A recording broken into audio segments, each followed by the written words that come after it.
নমস্কার বন্ধুরা, আমি এবার দুপুরে রান্নার জন্য তরকারি কাটতে বসে পড়েছি।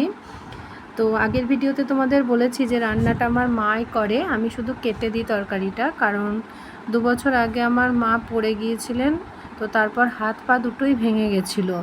তো সেই কারণে বয়সও তো হচ্ছে, হাতে সেভাবে জোর পায় না। আর দেখতে পাচ্ছ এখানে আমি ভয়েস ওভার দিয়েছি, কারণ পাশের বাড়িতে খুব জোরে গান চলছিল, এবার কপিরাইট পড়ে যাবে, তার জন্য আমি ভয়েস ওভারটা দিয়েছি। তো এবার আমি কাটবো আলু পটলটা। আলু পটল ভাজা হবে, শুধু আলু ভাজা যেরকম করে সেই রকম করে কেটে তার সাথে পটলটাও দিয়ে দেবো। আমার এটা খেতে খুব ভালো লাগে। তো তোমরা আমার সাথে থাকো, দেখতে থাকো কি করছি। ততক্ষণের জন্য আমি কাজ করি, আর নেক্সট ভিডিও এর পরে আসবে, এই ভিডিওটা তোমরা ততক্ষণ দেখতে থাকো। আমি যে শাকটা কেটে রাখলাম, তুই শাকটা বললি না? ও শাক ভাজা। হ্যাঁ হ্যাঁ হ্যাঁ, ঠিক আছে। বাবা, আমার মায়ের আরো রাগ হয়েছে। তো রাগ হবে না, আমি কষ্ট করে যে করলাম। ঠিক আছে ঠিক আছে, আমার মা শাক ভাজা কেটেছে, ঠিক আছে।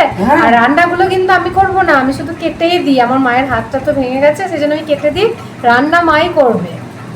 ঠিক আছে, তোমরা সঙ্গে থাকো, আমার মায়ের রান্নাটা হয়ে যাওয়ার পর আমি তোমাদের আবার দেখাবো।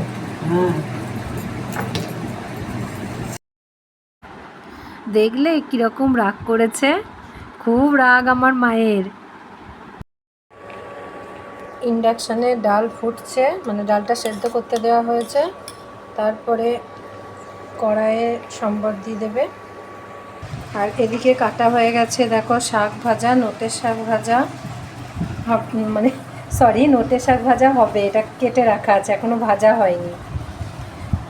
আর এটা পটলটাকে কুচিয়ে রেখেছি, এখানে আলুটাকেও কুচিয়ে রেখেছি, আলু পটলটা ভাজা ভাজা করে হবে। এটা সর্ষে বাটা আছে, মাছ হবে বলে। আর এদিকে ঢ্যাঁড়সটা, এটাও সর্ষে বাটা দিয়ে ঝাল হবে। আর এখনও অবধি আর কিছু ঠিক নেই, কিছু হবে কি না। তবে আমার বাবা তো টক ছাড়া খেতে পারে না, লাস্টে একটু তেঁতুলের কোনো টকও হতে পারে, সেটা যদি হয় তখন তোমাদের সাথে শেয়ার করব। তো এবার আমার মা রান্না শুরু করুক, ততক্ষণ তোমরা আমার সাথে থাকো। Thank you.